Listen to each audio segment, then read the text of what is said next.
السلام علیکم ورحمۃ اللہ وبرکاتہ، نحمده ونصلی علی رسولہ الکریم، اما بعد فاعوذ باللہ من الشیطان الرجیم، بسم اللہ الرحمن الرحیم، رب اشرح لی صدری ویسر لی امری واحلل عقدۃ من لسانی یفقہوا قولی۔ سورۃ الاحزاب میں اللہ سبحانہ وتعالی فرماتے ہیں، ان اللہ وملائکتہ یصلون علی النبی یا ایھا الذین آمنوا صلوا علیہ وسلموا تسلیما۔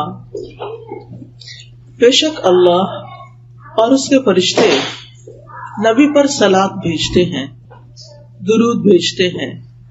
اے لوگو جو ایمان لائے ہو، آپ پر صلاۃ و سلام بھیجو، خوب سلام بھیجنا۔ سورۃ الاحزاب کی اس آیت سے ہمیں رسول اللہ صلی اللہ علیہ وسلم کے بلند درجات کے بارے میں پتہ چلتا ہے کہ آپ کا درجہ کتنا بلند ہے، کہ اللہ سبحانہ وتعالی فرشتوں کی مجلس میں، فرشتوں کے سامنے رسول اللہ صلی اللہ علیہ وسلم کی مدح و ثنا بیان کرتے ہیں۔ یعنی نبی صلی اللہ علیہ وسلم کی تعریف اللہ سبحانہ وتعالی کہاں بیان کرتے ہیں؟ فرشتوں کے سامنے، کہ وہ آپ کے کتنے پسندیدہ بندے ہیں، ان کا مقام کتنا بڑا ہے، ان کا درجہ کتنا بڑا ہے۔ اور پھر یہ بات بتا کر اس کے بعد ہمیں یہ بتایا گیا کہ فرشتے بھی آپ کی تعریف کرتے ہیں۔ یعنی آپ صلی اللہ علیہ وسلم کی تعریف اللہ تعالیٰ تو فرماتے ہی، اور آپ سوچئے کہ جس کی تعریف اللہ سبحانہ تعالیٰ فرمائے پھر ان کا مقام کتنا بلند ہوگا۔ اور پھر اس کے بعد فرشتے آپ کی تعریف کرتے ہیں، اور ملائے اعلیٰ میں جو بلند فرشتوں کی مجلس ہے اس میں آپ کا ذکر بلند ہوتا ہے۔ یہ کہہ کے ہم سے کہا گیا ہے، اے ایمان والو، یعنی جو لوگ محمد صلی اللہ علیہ وسلم پر ایمان رکھتے ہیں انہیں بھی چاہیے کہ وہ کیا کریں؟ محمد صلی اللہ علیہ وسلم پر درود و سلام بھیجیں۔ اور یہ ہمارے اوپر ایک فریضہ ہے کہ آپ صلی اللہ علیہ وسلم نے ہماری ہدایت کے لیے، ہمارے دین کے لیے کتنی تکلیفیں اٹھائیں، کتنی پریشانیاں دیکھی، ہر چیز آپ نے قربان کر دی، اپنا گھر بار، اپنے اہل و عیال، سب کچھ مکہ سے مدینہ کی طرف ہجرت کی، اور پھر ویسے بھی عبادت میں آپ کتنی تکلیف اٹھاتے تھے اور امت کے لیے دعائیں کتنی کرتے تھے۔ تو امت کو بھی چاہیے کہ ان کا شکریہ ادا کریں۔ ہم آپ کے لیے کیا کر سکتے ہیں؟ ہم آپ کی نہ تو کوئی خدمت کر سکتے ہیں، نہ آپ کو کچھ تحفہ دے سکتے ہیں، یعنی فزیکلی تو کوئی چیز ہم نہیں کر سکتے، لیکن ہم کیا کر سکتے ہیں کہ آپ کے لیے دعا کر سکتے ہیں، اور وہ دعا جو درود شریف کی شکل میں ہمیں سکھا دی گئی ہے۔ تو اس آیت میں اللہ سبحانہ تعالیٰ نے نبی صلی اللہ علیہ وسلم کا مقام و مرتبہ اس دور میں بھی بلند کیا، اور آپ کے دنیا سے جانے کے بعد بھی آج تک جو بھی شخص قرآن مجید پڑھتا ہے وہ آپ کے درجے اور آپ کے مقام کو سمجھتا ہے۔ اور پھر آپ دیکھیے کہ ابن عباس کہتے ہیں کہ یصلون کا مطلب ہے کہ فرشتے نبی صلی اللہ علیہ وسلم کے لیے برکت کی دعا کرتے ہیں، کہ آپ کی امت میں برکت ہو، آپ کے کام میں برکت ہو، اور آپ جب زندہ تھے تو اس وقت آپ کی زندگی میں برکت، کہ آپ جو بھی کام کریں اس کا بہت زیادہ فائدہ ہو، بہت زیادہ اجر و ثواب ہو۔ اور پھر آپ دیکھیے کہ صرف ہمیں صلاۃ بھیجنے کو، درود بھیجنے کو ہی نہیں کہا گیا، بلکہ اس کے ساتھ ساتھ ہمیں سلام بھیجنے کو بھی کہا گیا، وَسَلِّمُوا تَسْلِيمًا، اور خوب خوب سلام بھیجو۔ تو اس طرح آپ دیکھیے کہ آپ صلی اللہ علیہ وسلم کے لیے آسمان والے بھی تعریف کرتے ہیں اور زمین والے بھی تعریف کرتے ہیں۔ آسمان والے بھی آپ کی سلامتی کی دعائیں کرتے ہیں، اور پھر زمین والے یعنی ہم لوگ بھی جب آپ پر درود و سلام بھیجتے ہیں تو آپ کی سلامتی اور آپ کے لیے برکت کی دعا کرتے ہیں۔ نبی صلی اللہ علیہ وسلم پر درود بھیجنا اللہ سبحانہ تعالیٰ کے حکم، اللہ تعالیٰ کے فرمان کی تعمیل کرنا ہے۔ یعنی اللہ تعالیٰ نے ہمیں جو حکم دیا ہے اس کو ماننا ہے۔ اس طرح اس کا ایک فائدہ یہ بھی ہوتا ہے کہ ہم اللہ تعالیٰ کا حکم مان کر بھی ثواب کماتے ہیں.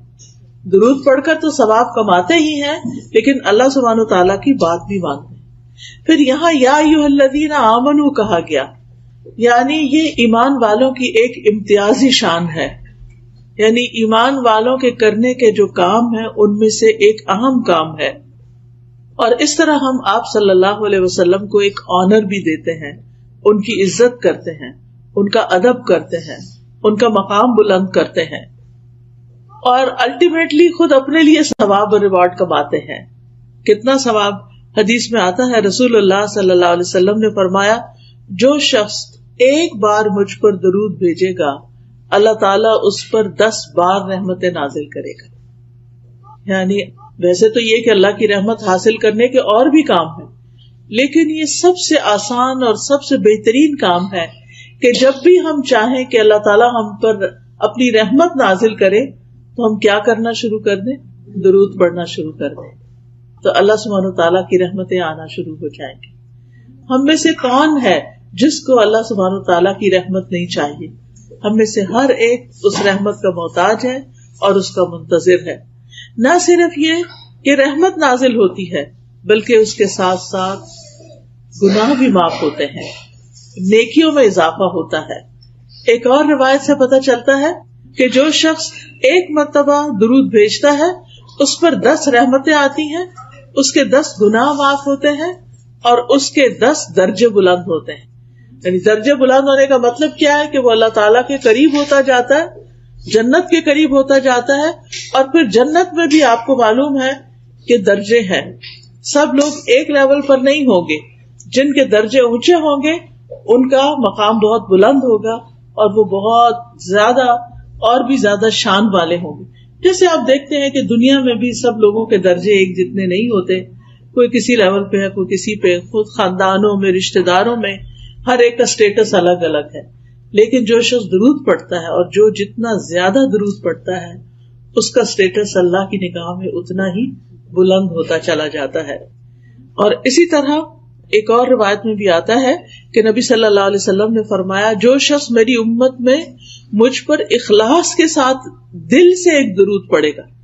یعنی ایک تو یہ ہے کہ ہم کام کاج کر رہے ہوتے ہیں, بعض لوگ ٹی وی دیکھ رہے ہوتے ہیں, ساتھ درود پڑے ہوتے ہیں, یا واک کر رہے ہیں درود پڑے, کوئی بات نہیں, آپ جہاں بھی ہو درود پڑھتے رہیں. منع نہیں ہے کہ آپ واک میں درود نہیں پڑھ سکتے, یا کوئی آپ کے پاس بیٹھا تو آپ درود نہیں پڑھ سکتے.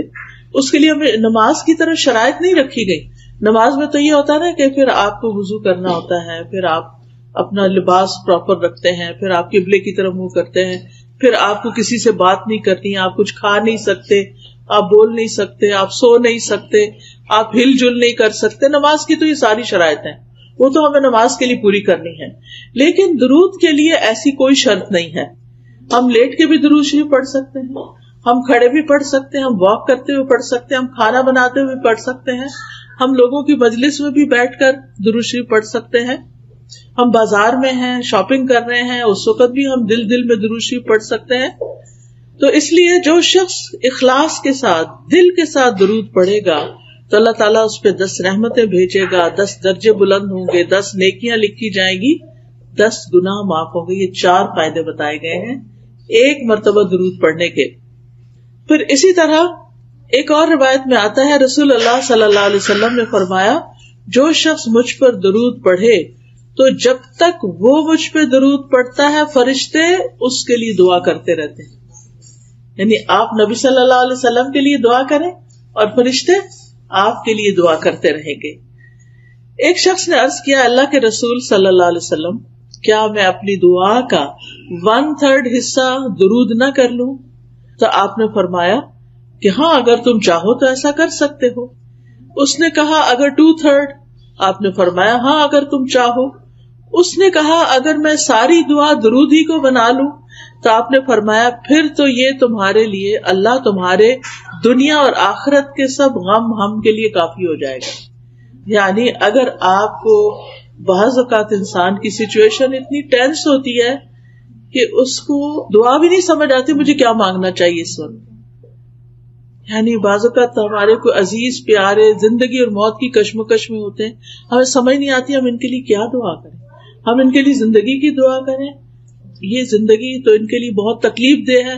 ہم انہیں اس حال میں زندہ بھی نہیں دیکھنا چاہتے کہ ہم چاہتے ہیں صحت مند ہوں. اور اگر صحت کی دعا کرتے ہیں تو ڈاکٹرز کہتے ہیں کہ یہ ساری زندگی پیرالائز رہیں گے, یہ اپنے منہ سے کھا نہیں سکیں گے, اپنے منہ سے پی نہیں سکیں گے. کچھ سمجھ ہی نہیں آتی کہ پھر کیا مانگے اور کیا نہ مانگے. تو ایسی صورت میں ہم درود شریف پڑھنا شروع کر دیں کہ اللہ کی رحمت آ جائے. اور اگر اللہ کی رحمت آ جائے تو اللہ تعالیٰ اس بندے کو بالکل سیدھا اٹھا کے کھڑا کر سکتا ہے. جو رب مردوں کو اٹھا کے کھڑا کر سکتا ہے, جو مردوں کو زندہ کرے گا, کیا وہ ایک بیمار شخص کو, ایک تکلیف کی حالت میں جو شخص ہے اس کو وہ سیدھا تندرست نہیں کر سکتا؟ بالکل کر سکتا ہے. اللہ تعالیٰ کے لیے تو کچھ بھی مشکل نہیں. تو اس لیے ہمیں اپنی زندگی میں درود کی کثرت کر دینی چاہیے. پھر اسی طرح یہ ہے کہ رسول اللہ صلی اللہ علیہ وسلم نے فرمایا مجھ پر درود بھیجا کرو, کیونکہ تمہارا مجھ پر درود بھیجنا تمہارے لیے باعث برکت ہے, اور میرے لیے اللہ سے وسیلہ کا سوال بھی کیا کرو. یعنی درود بھی بھیجو, سلام بھی بھیجو, اور وسیلہ کی دعا بھی کرو. اب یہ وسیلہ کیا چیز ہے؟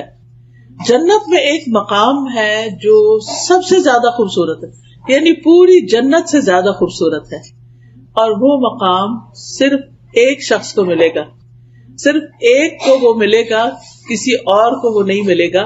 تو نبی صلی اللہ علیہ وسلم نے فرمایا مجھے امید ہے کہ وہ میں ہی ہوں گا, کیونکہ آپ کا مقام اور درجہ ساری انسانیت سے بڑھ کر ہے. تو اب آپ دیکھیے کہ وہ ہے تو آپ کے لیے, لیکن آپ نے امت کو شرف بخشا کہ ہم آپ کے لیے یہ دعا کریں کہ اللہ تعالیٰ ہمارے نبی کو وہ مقام وسیلہ عطا فرمانا. پھر اسی طرح آپ دیکھیے کہ جب ایک شخص درود پڑھتا ہے تو وہ درود اس شخص کی طرف سے نبی صلی اللہ علیہ وسلم کو پہنچایا جاتا ہے, آپ کو بتایا جاتا ہے. رسول اللہ صلی اللہ علیہ وسلم نے فرمایا جو شخص ایک بار مجھ پر درود بھیجے اللہ اس پر 10 رحمتیں نازل کرے گا.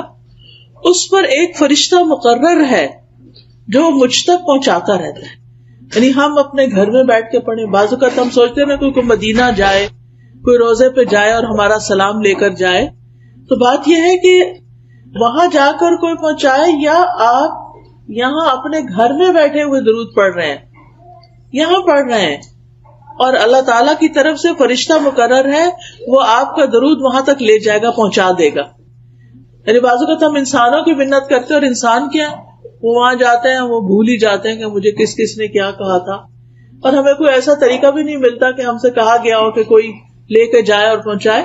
آپ جہاں پر بھی ہوں, آپ مسجد نبوی میں ہوں, آپ مدینہ میں ہوں, آپ مکہ میں ہوں, آپ سعودی عرب میں ہوں, آپ پاکستان میں ہوں, آپ کینیڈا میں ہوں, آپ کہیں پر بھی ہوں, آپ کا درود وہاں پہنچ جائے گا, اور یہ آپ کے نامہ اعمال میں بھی جمع ہوتا رہے گا. تو اس سے اچھا کیا تحفہ ہے جو ہم نبی صلی اللہ علیہ وسلم کو بھیج سکتے ہیں. یعنی اگر ہم آپ کے لیے کوئی پیسے بھیجیں, یا کوئی گولڈ بھیجیں, یا کوئی کھانے کی چیز بھیجیں, وہ تو نہیں آپ کو پہنچ سکتی, لیکن اگر ہم درود بھیجتے ہیں تو وہ آپ کو پہنچتا رہتا ہے. اور ہمیں طریقہ بھی بتا دیا گیا. رسول اللہ صلی اللہ علیہ وسلم نے فرمایا تم کہیں بھی ہو مجھ پر درود بھیجو, کیونکہ تمہارا درود مجھ تک پہنچ جاتا ہے, ہر جگہ سے پہنچ جاتا ہے. اب جو شخص نبی صلی اللہ علیہ وسلم کے لیے درود بھیجے گا اور سلام بھیجے گا, اور خاص طور پر آپ کے لیے وسیلہ کی دعا کرے گا, تو قیامت کے دن اس کو نبی صلی اللہ علیہ وسلم کی سفارش حاصل ہوگی, اس کے لیے شفاعت ہوگی. رسول اللہ صلی اللہ علیہ وسلم نے فرمایا جو مجھ پر درود بھیجتا ہے یا میرے لیے وسیلہ مانگتا ہے, قیامت کے دن اس کے لیے میری شفاعت ثابت ہو جائے گی, یعنی پکی ہو جائے گی کہ میں اس کے حق میں سفارش کروں. سفارش کس کو ضرورت ہوتی ہے؟ جس کے اپنے پاس پورا نہ ہو کامیابی کے لیے. یعنی اگر کوئی شخص خود لیک کرتا ہے کسی چیز میں, تو پھر دوسرا اس کی سفارش کر دیتا ہے, آپ اس کو یہ جاب دے دیں, آپ اس کو یہ جگہ دے دیں, آپ اس کے لیے یہ کر دیں, تو وہ اس کے لیے آسانی ہو جاتی. تو اسی طرح جو شخص جنت میں جانے کے لیے اس کو ایک نیکی کم ہے یا تھوڑی سی ضرورت ہے, تو پھر وہ نبی صلی اللہ علیہ وسلم اس کے حق میں سفارش کریں گے کہ اس کو جنت دے دی جائے, کیونکہ اس نے مجھ پر درود بھیجا تھا. اسی طرح اگر کوئی شخص اپنے برے اعمال کی وجہ سے توبہ کیے بغیر دنیا سے چلا گیا اور قیامت کے دن اس کی پکڑ ہو گئی اور اس کو جہنم میں پھینک دیا گیا تو نبی صلی اللہ علیہ وسلم کو اللہ تعالیٰ حق دیں گے شفاعت کا، حق کے شفاعت، اور پھر آپ کی سفارش سے اس کو آگ سے بھی نکال لیا جائے گا. تو اس لیے ہمیں اپنی زندگی میں درود کا اہتمام کرتے رہنا چاہیے، کوئی دن ہمارا خالی نہ جائے. ویسے تو الحمدللہ جب ہم اذان سنتے ہیں تو اس کے بعد درود جو ہے وہ پڑھتے ہیں، وہ موقع ہوتا ہے درود پڑھنے کا. پھر اسی طرح نماز ہماری مکمل ہی نہیں ہوتی، نماز پوری ہی نہیں ہوتی، نماز ادا ہی نہیں ہوتی اگر ہم اس میں درود شریف نہ پڑھیں.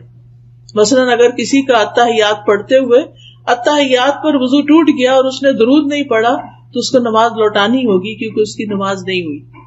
تو اس لیے چاہے آپ اس وقت پورا درود نہ بھی پڑھ سکیں، اللہم صلی علی نبینا محمد کہہ دیں، اللہم صلی وسلم وبارک علی نبینا محمد، اللہم صلی علی محمد وعلی آل محمد، یعنی کوئی بھی آپ اس میں سے پڑھ لیتے ہیں اور سلام جلدی سے پھیر دیتے ہیں کہ اس وقت آپ مزید کنٹینیو نہیں کر سکتے کہ آپ کا وضو ٹوٹ جائے گا، تو آپ کی نماز پوری ہو جائے گی اگر آپ نے درود شریف پر اینڈ کر دیا.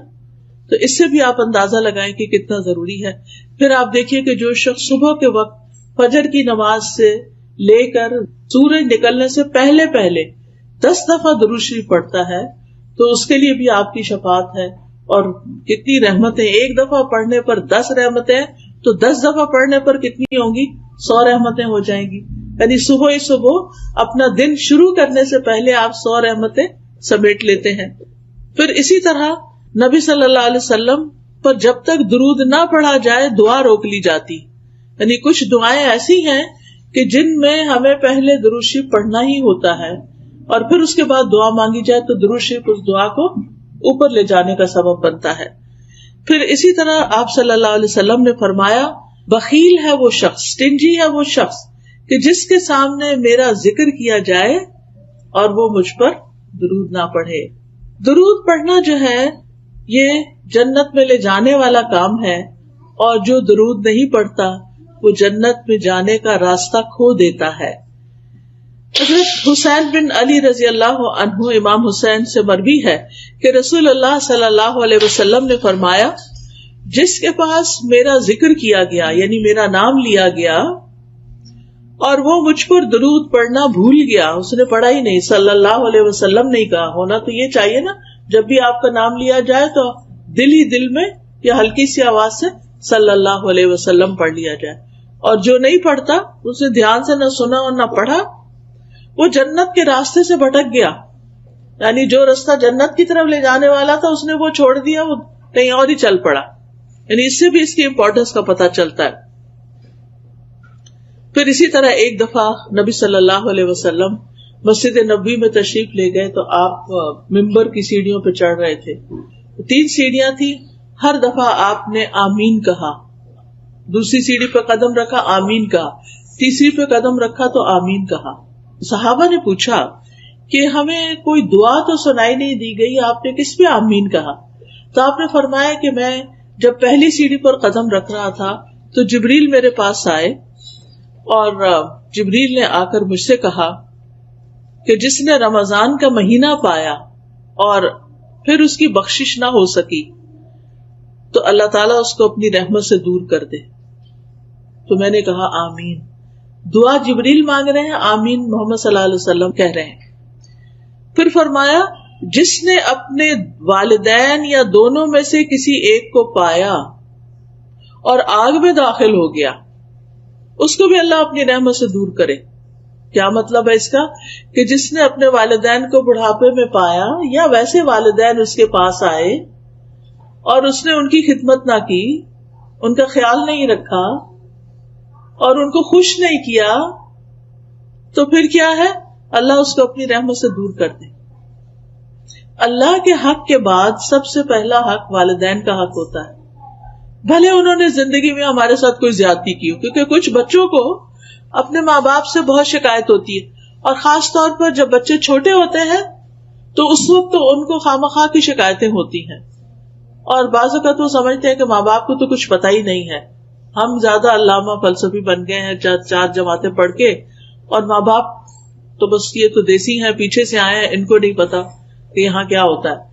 تو بات یہ ہے کہ ماں باپ کچھ بھی ہو، چاہے چٹے ان پڑھ ہی کیوں نہ ہو، ہم پر لازم ہے کہ ہم ان کی رسپیکٹ کریں، ہم ان کی کیئر کریں، ہم ان کا خیال کریں، چاہے وہ غلطیاں کر رہے ہوں. پھر بھی حضرت اسماء رضی اللہ تعالی عنہا کی والدہ مشرکہ تھی، مشرک تھی، مسلمان نہیں ہوئی تھی. حضرت اسماء ہجرت کر کے مدینہ آ گئی تھی، کیونکہ جتنے بھی مسلم تھے انہوں نے مکہ چھوڑا، مدینہ آ گئے. اب ظاہر ہے بیٹی مدینہ میں ہے اور ماں مکہ میں ہے. اب ماں کو کچھ ضرورت پیش آتی ہے تو وہ مکہ آتی ہے ٹریول کر کے. اس زمانے کا ٹریول 8 دن سے پہلے پہنچتے نہیں تھے لوگ. اور وہ آ کے اپنی بیٹی کے پاس جاتی ہے اور کہتی ہے کہ بیٹی مجھے کچھ ضرورت ہے، کچھ مال کی ضرورت ہے، میری کچھ ضروریات ہیں تو تم پوری کرو. کیونکہ اس کو پتا تھا کہ ابو بکر کی بیٹی ہے رضی اللہ تعالیٰ عنہ کی، اور ابو بکر ایک مالدار انسان ہے اور بیٹی کے پاس بھی ہوگا تو بیٹی مجھے کچھ دے گی. اب ان کو پریشانی ہوئی کہ میری ماں تو مسلم ہی نہیں ہے، تو میں ان کے ساتھ حسن سلوک کروں یا نہ، میں ان کو کچھ دوں یا نہ. شاید مجھے اپنا مال صرف مسلم ماں کو ہی دینا چاہیے تو ان کو نہیں دے سکتی. تو انہوں نے کہا اچھا میں ذرا ابھی آتی ہوں. پھر وہ نبی صلی اللہ علیہ وسلم کے پاس تشریف لائیں اور آپ سے پوچھا کہ اللہ کے رسول صلی اللہ علیہ وسلم، میری والدہ مکہ سے آئی ہیں اور وہ مسلمان نہیں ہیں اور وہ مجھ سے مدد چاہتی ہیں، کیا میں ان کی مدد کر دوں؟ تو آپ نے فرمایا صلی امکی، اپنی ماں کے ساتھ صلہ رحمی کرو، یعنی اپنی ماں کے ساتھ حسن سلوک کرو. یعنی ماں جو کچھ کہتی ہے، جو مانگ رہی ہے وہ دو اس کو. یعنی اگر ماں آپ کے خیال میں بہت گناہگار ہے، اللہ نہ کرے کسی کی بھی ماں ہو، لیکن بعض لوگ ہوتے ہیں ان کو بڑے گلے شکوے ہوتے ہیں، ہماری ماں کا کیریکٹر ٹھیک نہیں، ہماری ماں یہ ایسی اور ویسی. روح کانپ اٹھتی ہے بعض اوقات لوگوں کی شکایتیں سن سن کے جو ان کو اپنی ماں سے ہوتی ہیں یا باپ سے ہوتی ہیں. بعض اوقات ماں اور باپ میں نہیں بنتی، آپس میں لڑائی ہو جاتی ہے، طلاق ہو جاتی ہے، کچھ بچے ماں کے بن جاتے ہیں، کچھ باپ کی طرف ہو جاتے ہیں، پھر وہ ان کو ایک دوسرے کو بلیم کرتے رہتے. یاد رکھیے ماں اور باپ کی لڑائی میں کبھی آپ کسی ایک کا فریق نہ بنے، کسی ایک کی پارٹی نہ بنے، آپ دونوں کو رسپیکٹ دیں. ٹھیک ہے ماں کا درجہ 3 گنا زیادہ ہے، لیکن اگر ماں کہتی ہے کہ باپ سے ملو ہی نہیں تو یہ اس کی بات غلط ہے. ٹھیک ہے جب تک آپ ماں کے پاس ہیں آپ کو سننی ہوگی بات، لیکن جب آپ انڈیپینڈنٹ ہو جائیں، الگ ہو جائیں، شادی ہو جائے، اپنے گھر والے ہو جائیں تو باپ کو ضرور یاد کریں، باپ کے پاس جائے. یہ ضروری نہیں کہ آپ ماں کو آ کے بتائیں ہم ہو کر آئے، ہم نے باپ کو یہ دیا، یہ باپ کے ساتھ ایسا کیا، کیونکہ اس سے اس کا دل خفا ہوگا. لیکن آپ کے اوپر اپنا جو فرض بنتا ہے باپ کی بھی دیکھ بھال کرنے کا، اس کو آپ پورا کریں. چاہے باپ نے آپ کو ڈس اون کر دیا، نکال دیا گھر سے، جو بھی کیا اس کا وہ ذمہ دار خود ہے، وہ اللہ کو جواب دے گا. اس کے لیے بھی دعا کرے اللہ اس کو بخش دے. لیکن کہنے کا مطلب یہ ہے کہ والدین کی عزت، والدین کے ساتھ حسن سلوک ہمارے دین کا ایک حصہ ہے، اور ہم مسلمانوں کی شناخت ہے کہ وہ اپنے ماں باپ کو یاد رکھتے ہیں. ہم دوسرے قوموں کی طرح نہیں ہے کہ جو سال میں ایک دن مدرس ڈے پہ ماں باپ کو کوئی گفٹ دے دیں اور باقی سال پلٹ کے پوچھے بھی نہ کہ تم کون ہوتے ہو. ہمارا کلچر، ہمارا دین، ہمارے طور طریقے، ہمارا لائف سٹائل مسلمانوں والا ہونا چاہیے، کیونکہ اللہ نے ہمیں گائیڈنس سے نوازا ہے، نور عطا کیا ہے، روشنی عطا کی ہے. ہمیں محمد صلی اللہ علیہ وسلم جیسے پیغمبر دیے ہیں جن کے بارے میں اللہ تعالیٰ اسی سورۃ الاحزاب میں فرماتے ہیں لَقَدْ كَانَ لَكُمْ فِي رَسُولِ اللَّهِ أُسْوَةٌ حَسَنَةٌ، تمہارے لیے اللہ کے رسول صلی اللہ علیہ وسلم کی زندگی میں خوبصورت نمونہ ہے. تو ہمیں تو اس نمونے کو اڈاپٹ کرنا ہے، ہمیں تو آپ کی تعلیمات کو دیکھنا ہے، ہمیں تو آپ کی سنتوں پر چلنا ہے، ہمیں تو آپ کی شفاعت حاصل کرنی ہے، ہمیں تو آپ پر درود بھیجنا ہے، ہمیں تو آپ کی سیرت پڑھنی ہے، ہمیں تو آپ کا ایسا امتی بننا ہے کہ جس پر آپ قیامت کے دن خوش ہو جائیں کہ یہ دیکھیں میرا امتی جس نے میرے بعد میرا کام آگے بڑھایا، لوگوں کو مسلمان کیا. ہمارے پیغمبر نے آ کر کیا کیا تھا دنیا میں؟ سب سے بڑا کام کون سا کیا تھا؟ لوگوں کو اللہ کی طرف بلایا تھا، اسلام کی طرف بلایا تھا، لوگوں کو جہنم سے بچایا تھا. آپ کا ٹائٹل بشیر اور نذیر تھا کہ آپ خوشخبری دینے والے بھی تھے اور ڈرانے والے بھی تھے. آپ نے لوگوں کو سب سے پہلے جو آپ پر وحی نازل ہوئی خاندان کو اکٹھا کیا، ان کو اسلام کے بارے میں بتایا، پھر بڑی بگر ایکسٹینڈیڈ فیملی اور باقی مکہ والوں کے لیے صفا پہاڑی پر چڑھ کر آپ نے لوگوں کو اسلام کی دعوت دی، جس پر آپ کا چچا آپ کا بہت مخالف ہو گیا. تو ہمیں تو اس لیگیسی کو آگے لے کے چلنا ہے اور نبی صلی اللہ علیہ وسلم کے سچے پکے امتی بننا ہے کہ قیامت کے دن ہماری ملاقات ہو تو حوض کوثر پر ہم آپ کے ہاتھ سے پانی پینے والے ہیں، وہ پانی کہ جو شہد سے میٹھا، دودھ سے زیادہ سفید اور برف سے زیادہ ٹھنڈا ہے. آپ سوچئے کہ وہ کتنا لذیذ ہوگا، اور جو ایک دفعہ پیے گا اس کو پھر کبھی پیاس نہیں لگے گی. تو حشر کے میدان میں تو دھوپ بھی ہے اور گرمی بھی ہے اور پشیمانی بھی ہے اور خوف بھی ہے. وہاں پر ٹھنڈا سایہ کہاں ملے گا اور ٹھنڈا پانی کہاں ملے گا؟ نبی صلی اللہ علیہ وسلم کے پاس. لیکن آپ کے قریب کون ہوگا؟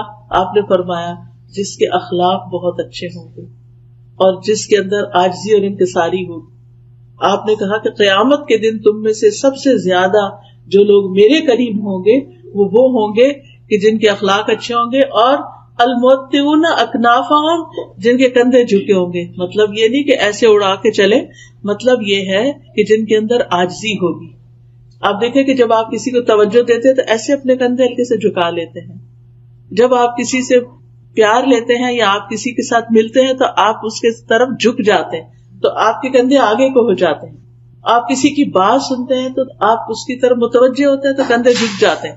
تو آپ نے کندھے جھکانے والے کی تعریف کی کہ وہ قریب ہوں گے قیامت کے دن میرے، یعنی جن کے اندر انسانوں کی ہمدردی ہوگی، انسانوں کے ساتھ اچھا سلوک کرتے ہوں گے، ان کا خیال رکھتے ہوں گے. اور اس کی ابتدا جو ہوتی ہے وہ اپنے گھر سے ہی ہوتی ہے کہ اپنے بہن بھائیوں کے ساتھ، اپنے رشتے داروں، اپنے والدین کے ساتھ، اپنے دوستوں کے ساتھ، جو بھی ہمارے ساتھ رہتے ہوں، سب سے پہلے حسن سلوک کے جو محتاج ہیں وہ وہی ہیں. ایک شخص آپ کے پاس آیا اور اس نے کہا کہ میں سب سے زیادہ اچھا سلوک کس کے ساتھ کروں؟ میرے حسن سلوک کا سب سے زیادہ مستحق کون ہے؟ آپ نے فرمایا امو کی، تمہاری ماں. وہ پھر سوال لے کر آیا، اس کے بعد کس سے اچھا سلوک کروں؟ فرمایا تمہاری ماں. اس نے پھر سوال کیا کہ سب سے زیادہ اچھے سلوک کا مستحق کون ہے، یعنی سب سے زیادہ میں نیکی کس کے ساتھ کروں، کس کا خیال سب سے زیادہ رکھوں؟ فرمایا تمہاری ماں. اس نے پھر سوال کیا کہ شاید اب مجھے کچھ اور پتا چلے، تو آپ نے فرمایا تمہارا باپ. تو باپ کی بھی عزت ہے، لیکن باپ کے مقابلے میں ماں کا مقام، عورت کا مقام اللہ کے رسول صلی اللہ علیہ وسلم نے بہت بڑھایا، اور اس انسان کو تعلیم دے کر ہم سب کو بھی سکھا دیا کہ ہمیں کیا کرنا ہے. کیونکہ ماں تکلیف زیادہ اٹھاتی ہے، ماں حمل اٹھاتی ہے، ماں پھر ولادت کی تکلیف اٹھاتی ہے، ماں دودھ پلاتی ہے، راتوں کو جاگتی ہے، تو پھر ہر سٹیپ کے حساب سے اس کا درجہ بھی بلند ہوتا چلا جاتا ہے. اور پھر تیسری دفعہ آپ صلی اللہ علیہ وسلم کے سامنے جبریل علیہ السلام نے دعا مانگی کہ جس کے سامنے آپ کا ذکر آئے اور وہ آپ پر درود نہ بھیجے، اللہ اس کو بھی اپنی رحمت سے دور کر دے. تو آپ نے فرمایا آمین. تو اس سے پتہ چلتا ہے کہ ہم میں سے ہر ایک کو خود سے بھی درود پڑھنا چاہیے، لیکن اگر کوئی پڑھ رہا ہو تو اس کے ساتھ ہمیں بھی یاد کرنا چاہیے نبی صلی اللہ علیہ وسلم کو، ہمیں بھی درود پڑھنا چاہیے. اور درود پڑھنے کے فائدے آخرت میں تو ہو گئی، شفاعت ملے گی، آپ کا قرب ملے گا، آپ کے ہاتھوں حوض کوثر پہ پانی ملے گا، لیکن دنیا میں بھی اس کے فائدے ہیں. اور یہ تجربہ شدہ بات ہے کہ جس کی زندگی میں مشکلات آ جائیں، جس کی زندگی میں پریشانیاں آ جائیں، وہ درود شریف کی کثرت کر دے. جو لوگ آپ میں سے عمرے پر گئے، جن کو سعادت اللہ نے نصیب کی، وہ لوگ مسجد قباء بھی گئے ہوں گے. مسجد قباء جانے کا ثواب کتنا ہے کہ جو شخص اپنے گھر سے وضو کر کے چلے، مسجد قباء جائے، وہاں 2 رکعت نماز پڑھے، اس کو پورے عمرے کا ثواب ملتا ہے. یہ ہمیں نبی صلی اللہ علیہ وسلم نے ہی بتایا. تو مسجد قباء کے ایک امام ہیں شیخ صالح المغامسی. صالح المغامسی جو تھے، ان کے دل میں کوئی تکلیف ہو گئی تو ان کا ہارٹ کا آپریشن ہوا. جب ہارٹ کا آپریشن ہوا، آپریشن تو اچھا ہو گیا، لیکن نیکسٹ ڈے پتا چلا کہ خون واپس دل کے اوپر جم رہا ہے اور بہت خطرناک صورت پیدا ہو گئی ہے اور دوبارہ آپریشن کرنا پڑے گا. اب جب وہ ہوش میں تھے، وہ خوش تھے پہلے کہ میرا آپریشن کامیاب ہو گیا، لیکن انہوں نے دیکھا کہ 10 ڈاکٹر آ گئے اور وہ آپس میں ڈسکشن کر رہے ہیں، تو ان کو سمجھ آئی کہ یہ کوئی مسئلہ گڑبڑ ہے. بہرحال انہوں نے آ کے خبر سنائی کہ آپ کا آپریشن دوبارہ ہوگا. اب آپ سوچئے کہ ایک شخص ایک دفعہ سرجری سے گزرا ہے اور دوسری دفعہ اب اس کی سرجری ہونے لگی ہے. تو اب کیا ہوا کہ کہتے ہیں کہ شیخ یہ خبر سن کے بے ہوش ہو گئے اور کلمہ پڑھنے لگے اشہد ان لا الہ الا اللہ اشہد ان محمد رسول اللہ. کہ انہیں یہ لگا کہ اب تو میں دوبارہ بچتا نہیں ہوں, میری تو جان جانے والی ہے. اور اس کے ساتھ ہی انہوں نے کہا کہ ٹھیک ہے آپ آپریشن کرتے ہیں تو کر لیجئے. اب ہوا یہ کہ وہاں پر ایک نرس تھی, لبنانی نرس, اس نے دیکھا کہ شیخ بہت پریشان ہے. وہ شیخ سے بڑی متاثر تھی. وہ پتا چلا کہ مسجد قباء کے امام ہے, تو آپ سوچئے کہ اگر ہمیں بھی پتا چلے تو ہم ضرور زیارت ملاقات کے لیے جائیں کہ اتنی بڑی شخصیت آئی ہے. تو نرس کو جب پتا چلا کہ شیخ کا آپریشن دوبارہ ہو رہا ہے اور اتنی بڑی تکلیف دوبارہ اٹھانے لگے ہیں, تو چونکہ لبنانی بھی عرب ہوتے ہیں تو وہ شیخ سے کہنے لگی یا صالح صلی علی النبی وربی یفرج. شیخ صالح تم درود کیوں نہیں پڑھتے, اللہ مشکل آسان کر دے گا. سبحان اللہ. شیخ نے اسی وقت شروع کر دیا اللہم صلی علی محمد وعلی آل محمد, اللہم صلی علی محمد وعلی آل محمد, پڑھنا شروع کر دیا. شیخ اپنا یہ قصہ خود سناتے ہیں صحیح ہونے کے بعد, قسم اٹھا کے کہ کوئی چیز اندر تبدیل ہو گئی.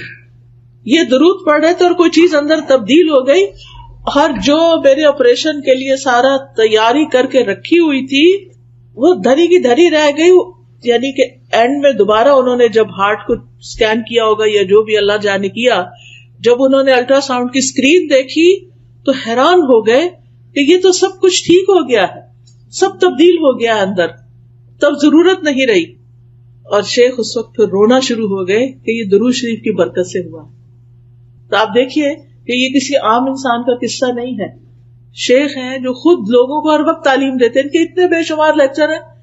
میں ہر ہفتے ان کے لیکچر, جب میں تدبر قرآن ویکینڈ پہ میری کلاس ہوتی ہے قرآن مجید کی تفسیر کی, تو میں ان کو ضرور سنتی ہوں. اور اب تو ویک ڈیز میں بھی ہو رہی, تو الحمدللہ اللہ نے موقع دیا. تو ماشاءاللہ یہ اتنی اچھی قرآن کی تفسیر کرتے ہیں, عربی میں ہوتی ہے obviously, اتنی اچھی تفسیر کرتے ہیں کہ بالکل نئے طریقے سے چیزیں سمجھ میں آتی ہیں. اب ایک شخص جو اتنا بڑا عالم ہو, کسی معمولی شخص کو کوئی مسجد قباء کا امام نہیں لگایا جاتا. اس کا علم, اس کا تجربہ, اس کے کریڈینشلز کیسے ہوں گے. لیکن ہوتا یہ ہے کہ ہم سب انسان ہیں, کوئی کتنا بھی نیک ہو, کوئی کسی بھی درجے پہ پہنچا ہوا ہو, کوئی کسی بھی مقام پہ ہو, یاد نہیں رہتا. اور خاص طور پہ جب تکلیف پریشانی آتی ہے تو بھول جاتے ہیں کہ اس وقت ہم درود بھی پڑھ سکتے ہیں. تو اس وقت ہو سکتا ہے کہ ایک بالکل عام شخص جس کے پاس بہت نالج نہ ہو, لیکن اس نے ایک چیز پکڑی بھی ہو علم کی اور اس پر عمل کرنے والا ہو سکتا ہے وہ نرس خود بہت پڑھتی ہو. تو جو شخص خود کوئی چیز کرتا ہے, جب وہ کچھ کہتا ہے تو اس کے کہنے کا اثر بھی اور ہوتا ہے, اور پھر دوسرے پہ جو اثر ہوتا ہے اور دوسرا جب وہ کام کرتا ہے اس کو بھی فائدہ ہوتا ہے, کیونکہ نیک عمل کی برکتیں بہت ہوتی. وہ خاتون نے کا کہنا اور شیخ کا پڑھنا اور یہ سب چینج ہونا, اور انہوں نے واقعہ بیان کیا اور قسم کھا کے بتایا کہ یہ بالکل سچا واقعہ ہے. تو اس سے یہ پتہ چلتا ہے کہ ہم میں سے ہر ایک کو اپنی زندگی میں درود شریف کی کثرت کر دینی چاہیے, اور خاص طور پر جمعے کے دن. جمعے کے دن جو ہے وہ آپ صلی اللہ علیہ وسلم نے خود حکم دیا ہے کہ جمعے کے دن یعنی جمعے کی رات سے ہی شروع ہو جائے. جمعرات کا دن جب اینڈ ہوتا ہے اور مغرب ہو جاتی ہے تو جمعہ شروع ہو جاتا ہے. عربی زبان میں رات پہلے آتی ہے کیونکہ لونر کیلنڈر استعمال کرتے ہیں نا, چاند کا رات والا, تو وہ چاند کے نظر آنے سے شروع ہو جاتا ہے نا کیلنڈر. یعنی جس وقت چاند نظر آئے مہینہ شروع ہو گیا, رمضان شروع ہو گیا, آپ روزے سے پہلے ہی تراویح شروع کر دیتے ہیں. لیکن جو دوسرا کیلنڈر ہے ہمارا شمسی کیلنڈر, چونکہ ہم سورج کے ساتھ وہ سب کرتے ہیں تو وہ ہمارا دن سے کیلنڈر شروع ہوتا ہے, ان کا رات سے شروع ہوتا ہے. تو جتنا بھی عربی میں رات کا ذکر پہلے آتا ہے, تو جب رات ہو جائے یعنی کہ جمعرات ختم ہو اور جمعے کی رات شروع ہو جائے تو درود کی کثرت شروع کر دیا کریں. اللہ ہم سب کو توفیق عطا فرمائے, کیونکہ نبی صلی اللہ علیہ وسلم کا نام سنتے ہی ہمیں پڑھنا چاہیے, نماز میں پڑھنا چاہیے, دعا سے پہلے پڑھنا چاہیے, کسی مجلس میں بیٹھے ہو تو پڑھنا چاہیے. رسول اللہ صلی اللہ علیہ وسلم نے فرمایا جو لوگ کسی جگہ پر مجلس کریں, یعنی کوئی سوشل گیدرنگ بھی ہے, لیکن اس میں اللہ کا ذکر نہ کریں اور نہ اپنے نبی پر درود بھیجیں, تو وہ ان کے لیے نقصان کا باعث ہوگی. اللہ چاہے تو اس میں اگر کوئی ایسی چیز ہوئی تو اس پہ انہیں پکڑ سکتا ہے, چاہے تو انہیں بخش بھی دے. اسی طرح جو لوگ کسی مجلس میں بیٹھے اور وہاں وہ اللہ کا ذکر نہ کریں اور درود نہ پڑھیں تو وہ مجلس قیامت کے دن ان کے لیے حسرت کا باعث ہوگی. یعنی آپ لوگوں سے شرمائے نہیں کریں، آپ جہاں بھی ہوں بات کریں، لوگوں کے جو ڈسکشن ہو رہی ہے اس میں حصہ لیں اور بیچ کے گیپس میں درود بھی پڑھ لیا کریں. اسی طرح اذان کے بعد درود پڑھیں، مسجد میں داخل ہوتے وقت درود پڑھیں، اللہم اغفر لی ذنوبی وافتح لی ابواب رحمتک، اور پھر اللہم صلی علی محمد وعلی آل محمد. پھر صفا مروہ کی سعی کرنے کے نصیب ہو، آپ جس وقت طواف کر رہے ہوں اس میں بھی، اور خاص طور پر جمعے کی رات اور جمعے کے دن نبی صلی اللہ علیہ وسلم نے خاص طور پر اس کی تاکید کی. پھر جب نماز جنازہ ہوتا ہے تو اس کی دوسری تکبیر جب ہوتی ہے اس کے بعد بھی درود پڑھا جاتا ہے. قنوت نازلہ میں پھر نبی صلی اللہ علیہ وسلم کا نام لکھتے وقت صلی اللہ علیہ وسلم لکھنا چاہیے، اور ہر وقت چلتے پھرتے، کھانا پکاتے، اٹھتے بیٹھتے، لیٹتے، رات کو سوتے وقت آپ درود پڑھتے پڑھتے سو جائیں. رحمتیں آ رہی ہیں آپ کی اور آپ نیند کی آغوش میں چلے جائیں. کچھ لوگوں کو انسومنیا ہوتا ہے تو اس کا ایک بڑا اچھا یہ طریقہ ہے کہ آپ درود پڑھنا شروع کر دیں، تسبیح کرنا شروع کر دیں. اور اسی طرح ایک نسخہ کسی نے بتایا تھا کہ سورۃ کہف میں آتا ہے نا کہ جب وہ کہف میں جو لیٹے ہوئے تھے وہ سو گئے تھے، وَتَحْسَبُهُمْ أَيْقَاظًا وَهُمْ رُقُودٌ، یہ اگر آپ پڑھنا شروع کریں تو نیند آ جاتی ہے. یعنی کچھ لوگوں کو نیند نہ آنے کا پرابلم ہوتا ہے نا، ویسے نیند آ رہی ہے جو ہی لیٹیں گے نیند غائب. تو درود شریف لمبے سے لمبا بھی آپ پڑھ سکتے ہیں جس کو درود ابراہیمی کہتے ہیں، اور چھوٹے سے چھوٹا بھی پڑھ سکتے ہیں. صلی اللہ علیہ وسلم، اللہم صلی علی محمد، اللہم صلی علی محمد وعلی آل محمد، اللہم صلی علی محمد النبی الامی وعلی آل محمد. اور آل کا ذکر اس لیے کرتے ہیں کیونکہ آپ کی آل اولاد نے، آپ کی ازواج، آپ کی ذریت، انہوں نے بھی نبی صلی اللہ علیہ وسلم کے ساتھ دین کے لیے بہت سی قربانیاں کی ہیں، تو ان کا بھی حق بنتا ہے کہ ان کو بھی ساتھ دعاؤں میں شریک رکھا جائے. اور پھر آپ دیکھیے کہ نبی صلی اللہ علیہ وسلم پر سلام بھی بھیجنا چاہیے، اور یہ ہم خاص طور پر جب التحیات پڑھتے ہیں تو اس میں سلام آتا ہے، السلام علیکہ ایھا النبی ورحمۃ اللہ وبرکاتہ، السلام علینا وعلی عباد اللہ الصالحین. اور جب ہم اللہم صلی وسلم کہتے ہیں نا، سلم، تو یہ سلام ہوتا ہے. تو یہ والا درود جب آپ پڑھتے ہیں نا، اللہم صلی وسلم وبارک علی نبینا محمد، تو یہ بہت جامع سے الفاظ ہیں اور اس میں درود اور سلام سبھی کچھ آ جاتا ہے. فرشتے ہمارا سلام بھی نبی صلی اللہ علیہ وسلم کو پہنچا دیتے ہیں. تو بہرحال کرنے کا کام یہ ہے کہ ہمیں نبی صلی اللہ علیہ وسلم پر کثرت سے درود و سلام پڑھنا چاہیے، خصوصاً جمعے کے دن، اور پھر دعائیں مانگنے سے پہلے، اور پھر غم، دکھ، ڈپریشن، پریشانی، ان چیزوں سے بچنے کے لیے، بچوں کی ہدایت اور اصلاح کے لیے، اور اللہ تعالیٰ کی فوری رحمت حاصل کرنے کے لیے آذان سننے کے بعد. اور پھر یہ ہے کہ جو درود آپ نے خود پڑھا اور ہمیں سکھایا اس کو پریفرنس دیں، اس کو فضیلت دیں. بعض لوگ وہ درود نہیں پڑھتے، اپنے خود سے بنائے ہوئے جو ہیں ان کے پیچھے لگ جاتے ہیں اور ان کی خود ہی فضیلت بنا لیتے ہیں. تو ہم پر کوئی وحی تو نہیں آتی نا کہ ہمیں پتہ چلے کہ کیا زیادہ بہتر ہے. تو وحی کے ذریعے نبی صلی اللہ علیہ وسلم نے ہمیں جو درود بتائے ہیں ان کی پابندی ضروری ہے. اللہ سبحانہ وتعالی ہمیں توفیق عطا فرمائے. سبحانک اللہم و بحمدک، اشہد ان لا الہ الا انت، استغفرک و اتوب الیک. السلام علیکم و رحمۃ اللہ وبرکاتہ.